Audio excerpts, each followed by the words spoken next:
आखिर क्यों Bermuda triangle के ऊपर से गुजरने वाली हर चीज धरती से गायब हो जाती है। इस ट्रायंगल के अंदर ऐसी कौन सी शक्तियां हैं जो हर चीज को गायब कर देती है? क्यों कोई भी देश बरमूडा ट्रायंगल के ऊपर से होकर नहीं गुजरना चाहता? इन रहस्यमय घटनाओं के पीछे किसी भयानक समुद्री दानव का हाथ है या फिर एलियंस का? आइए जानते हैं बरमूडा ट्रायंगल के छिपे राजों को। ये ट्रायंगल अटलांटिक ओशन में फ्लोरिडा पोर्टोरिको से बरमूडा आइलैंड के बीच बनने वाले 8 लाख स्क्वायर किलोमीटर का बड़ा सा एरिया है।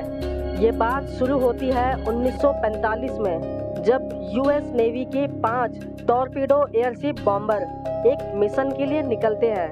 लेकिन ये शिप इस ट्रायंगल के एरिया में आते ही अचानक यूएस नेवी के रेडार से एक साथ गायब हो जाते हैं। वो वक्त वर्ल्ड वॉर का था, तो यूएस नेवी को लगा कि दुश्मन देश ने उनके जहाज पर हमला करके उन एयरशिप को डिस्ट्रॉय कर दिया होगा।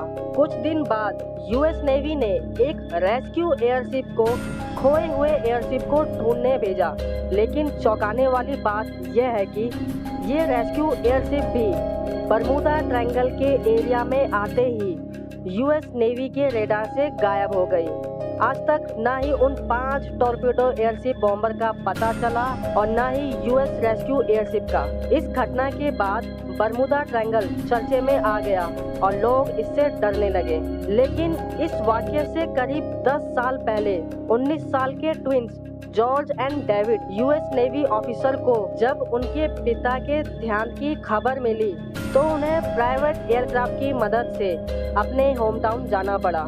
उस उड़ान के दौरान उनके एयरक्राफ्ट को बरमूडा ट्रायंगल पर सिर्फ 20 मिनट ही हुए थे। पायलट ने बताया कि प्लेन के ज्यादातर इंस्ट्रूमेंट काम करना बंद कर दिए। उनका कहना था कि उस प्लेन में ना ही फ्यूल का अंदाजा लग पा रहा है और ना ही डायरेक्शन का। दूर दूर तक सिर्फ समुद्र ही दिख रहा था। इस वाकये की वजह से पायलट बेहोश हो गए। लेकिन इस प्लेन में को पायलट भी मौजूद थे जिन्होंने प्लेन को कंट्रोल कर लिया और कई घंटों की कोशिश के बाद प्लेन को लैंड करा दिया। सन 2015 की ऐसी ही एक घटना, जब अल्फोरो नाम की एक कार्गो शिप फ्लोरिडा से पोर्टोरिको की ओर जा रही थी। अक्टूबर 2015 को ये शिप अचानक रेडार से गायब हो जाती है। 1 महीने के सर्च ऑपरेशन के दौरान ये शिप समुद्र में 15,000 फीट नीचे पाई गई। 23 फरवरी 2017 को टर्किश एयरलाइन की फ्लाइट TK-183 क्यूबा हवाना में लैंड करने वाली थी।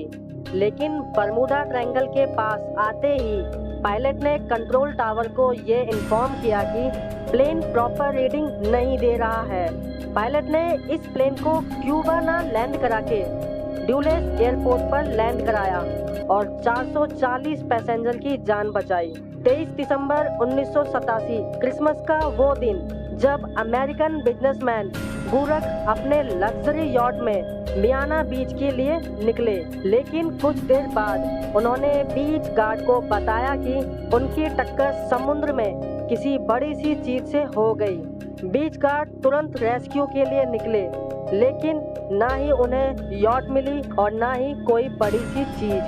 इस बरमूडा ट्रायंगल में काफी शिप्स और एयरक्राफ्ट गुम हो चुके हैं। आज तक सिर्फ कुछ ही का मलबा मिला और बाकियों की अभी तक कोई खबर नहीं मिली। यूनिवर्सिटी ऑफ कोलोराडो के साइंटिस्ट ने बरमूडा ट्रायंगल की गहराई से जांच की। उन्होंने ये पाया कि बरमूडा ट्रायंगल के ऊपर नॉर्मल बादल नहीं बन रहे हैं, बल्कि हेक्सागोन की शेप के बादल बन रहे हैं। इस क्लाउड का साइज 28 स्क्वायर किलोमीटर होता है। एक्सपर्ट्स का मानना है कि ये क्लाउड एयरबॉर्न क्लाउड है। इन क्लाउड्स के फॉर्मेशन का मतलब ही तबाही है। जब ये क्लाउड किसी जगह पर बनते हैं तो इसके नीचे 250 किलोमीटर प्रति घंटे की हवाएं चलने लगती है। इतनी तेज हवाओं के बीच ना ही कोई एयरक्राफ्ट टिक सकता है और ना ही कोई शिप। आशा करता हूँ आपको ये वीडियो बेहद पसंद आई होगी। ऐसी और वीडियोस के लिए हमें सब्सक्राइब करना ना भूलें।